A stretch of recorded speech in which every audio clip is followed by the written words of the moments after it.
So this week in the Portland startup community, test driving a new format that I'd love to get your feedback on. Bill Lynch, the co-founder of Jive Software, has a new AI startup that he's co-founded. The Wings Conference is a new major destination event for climate. Kickplan will defend their title and title belt, and pioneering co-working space NedSpace turns 15. Again, it's going to be a little wacky this week. Please hang on for the ride, and looking forward to your feedback to see if this new format or this new experiment is more to your liking. So let's get into it.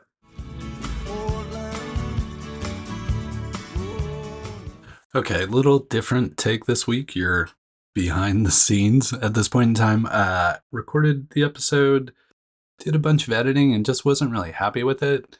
And it kind of got me thinking, like, maybe I don't need to do a ton of editing. Maybe I can just go stream of consciousness, and that will be something that you would enjoy just as much as like the quick cuts and speedy talk on Portland tech and startup news. So stick with it. I'd appreciate it.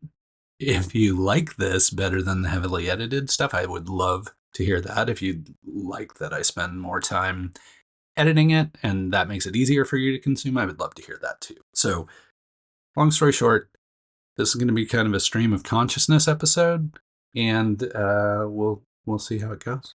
All right, cool. Thanks for joining. Let's get going on the catch up on Portland startup news from this week. Obviously, then the story that's still trending is PDXWit. PDXWit announced they had to shut down. Obviously, that caused a lot of distress in the community. There have been a lot of back channel conversations going on. That story continues to trend on Silicon Florist. So sometimes negative or sad stories tend to do that. Again, we as a community are still trying to deal with the loss of what was the best professional organization in our community. If there's anything I can do to be helpful in that regard, I'm more than happy to do it. Best of luck to the folks who were at PDXWit, who volunteered for PDXWit. I look forward to your time and energy having another outlet soon. And thank you for all the work you did, have done, and continue to do for our community, making it more welcoming, engaging, and accepting of everyone in the tech community. So, that's the other thing about no edits is you get slurping and, pouring coffee and things like that. But at least maybe it's a little more real. I don't know. Maybe it's more engaging. Unfortunately for you, it'll probably be a little bit longer too. But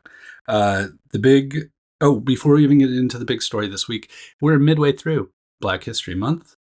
And as I've mentioned before, Stephen Green, Built Oregon, they take the time to share one amazing Black founder or Black founded business each day. So by this point, you've already met 30 Black businesses in Oregon, and you still have 28 to go. Yeah, it's 29 days in February this year. So yes, 28 left to go. I hope you've been enjoying that. I know I've met some new people and encountered some new businesses that I'm looking forward to patronizing and experiencing. So please stay tuned to Built Oregon and Stephen Green as they continue to share those folks. Okay, so those are kind of the recaps. When I'm looking away, if you're watching this on the YouTube, you can't see me doing this, but if you're watching this on the YouTube, you can see me doing this. If you're listening on the podcast, you can't see me looking off screen, but I'm just looking at my stats for Silicon Florist just to figure out what the top stories were. And the number one story was the one about Bill Lynch launching HumanTrue.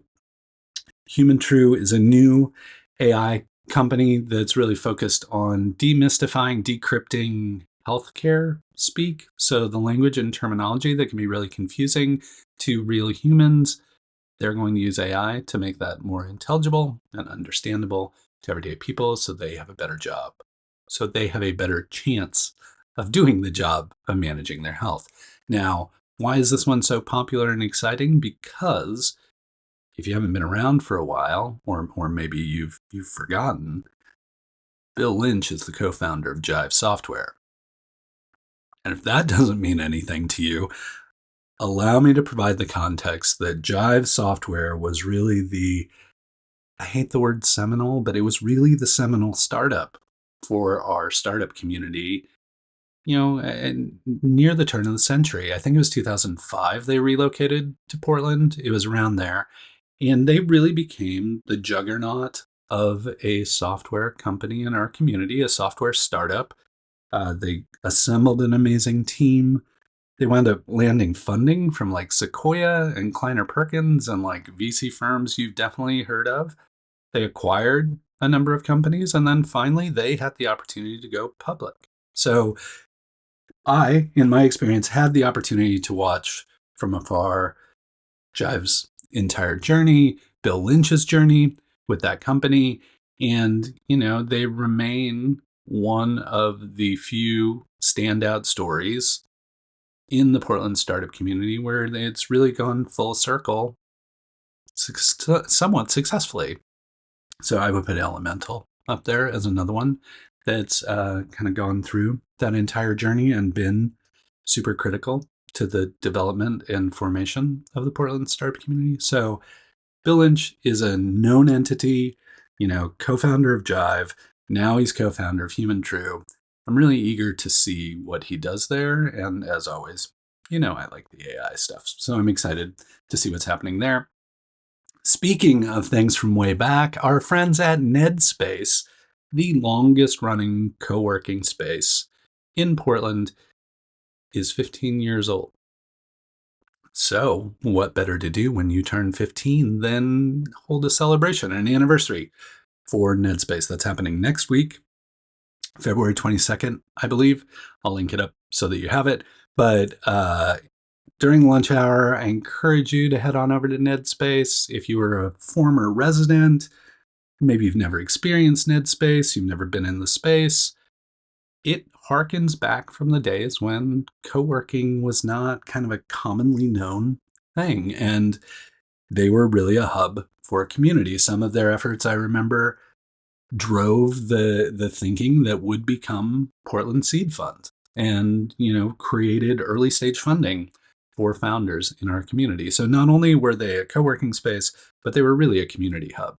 And I know people who worked there back in the early days formed some relationships that still exist to this day. So always happy to hear good things happening for Nedspace. I'd encourage you to swing by and celebrate with them.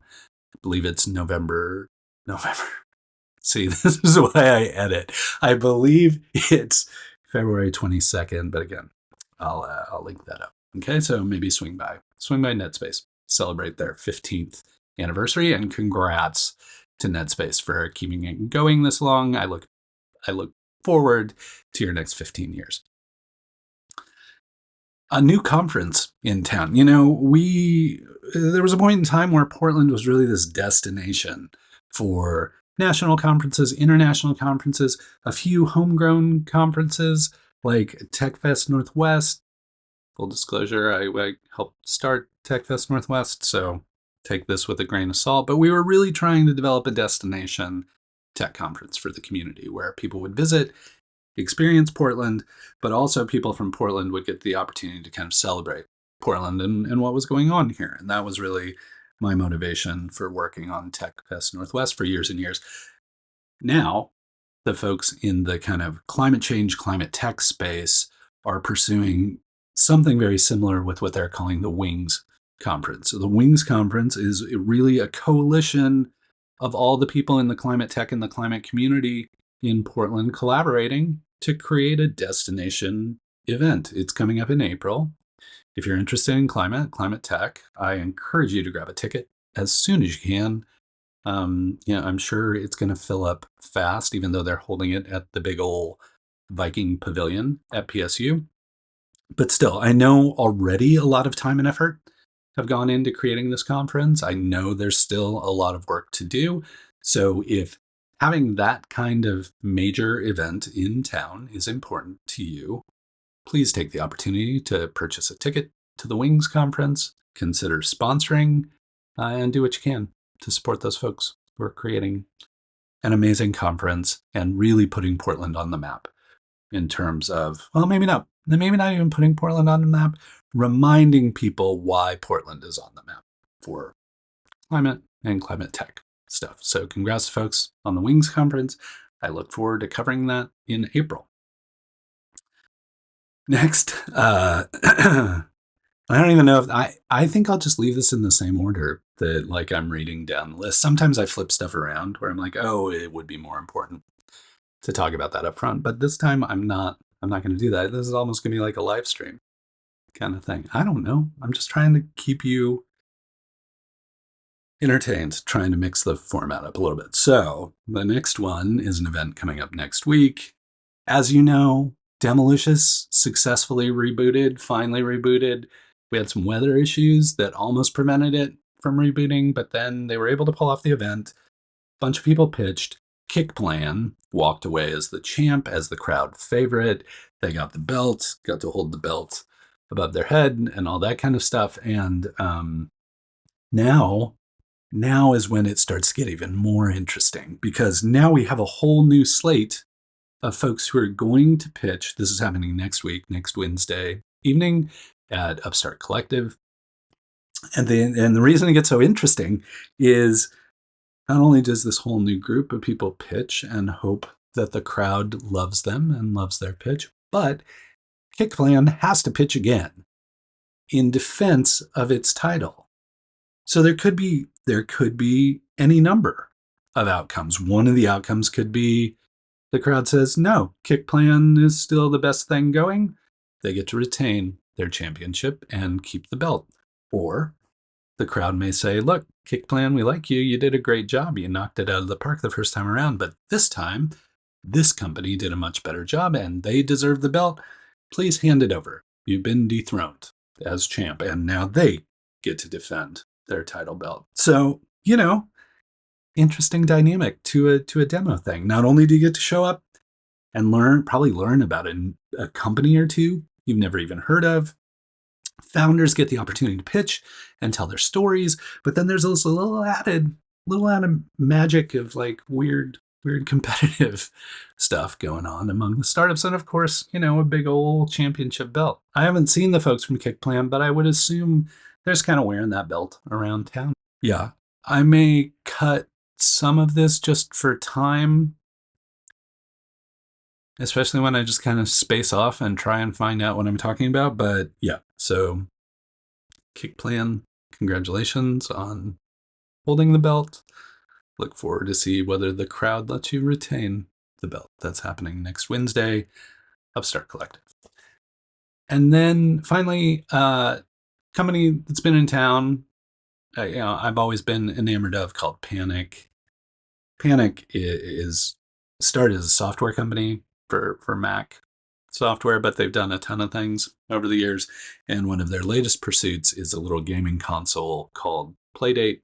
It's bright yellow. It's got a crank on the side that creates some interesting gaming dynamics. They had, 70,000 pre-orders for that console when they announced it. And now I'm happy for the Panic and Playdate folks that they've finally fulfilled all those back orders. They're caught up. Even with supply chain challenges and all that other kind of stuff, they've managed to catch up and fulfill all those orders. So now that means for you, if you've been looking at a Playdate, have been thinking about potentially buying one, well, now you can do that because Playdates are available. So go buy yourself a Playdate, spend a little time playing all the amazing games that have been built for that platform, especially the games that use the crank. Like, I'm always super excited to see those new game dynamics and think it's super creative. So that's something you could do this weekend, is order a Playdate. And then maybe it inspires you to build a game for the Playdate or something. I don't know, but keep me in the loop. Tell me what you like about the Playdate, and we'll go from there. Cool. Well, that's it. That's Stream of Consciousness for this week. I hope you're doing well. I will definitely go through and chop out some of the long pauses or those kind of things. I'll normalize the audio a bit so it's at least intelligible.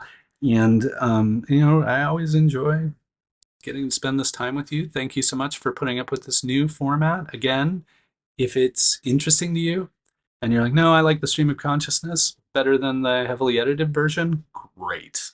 That means I get more time to talk to you and tell you stories about what's going on in the Portland startup community and have to spend less time in post production cleaning everything up and chopping all the stuff up and moving things around. So I would just love to hear your feedback on that. And as always, if this has been interesting and this is like something you'd like to tune into on a regular basis, either on your favorite podcast platform or YouTube, please subscribe. Just subscribe and I'll keep you in the loop on what's going on with Portland startups and tech and all that kind of stuff. Okay? Cool. Thank you. Thanks for coming. As always, it's good to see you. I hope you're doing well and hanging in there. We're midway through February. We're making it. We're getting there. So, yeah, again, hang in there. Glad you're here. And until we get the chance to hang out again, please keep up the good work.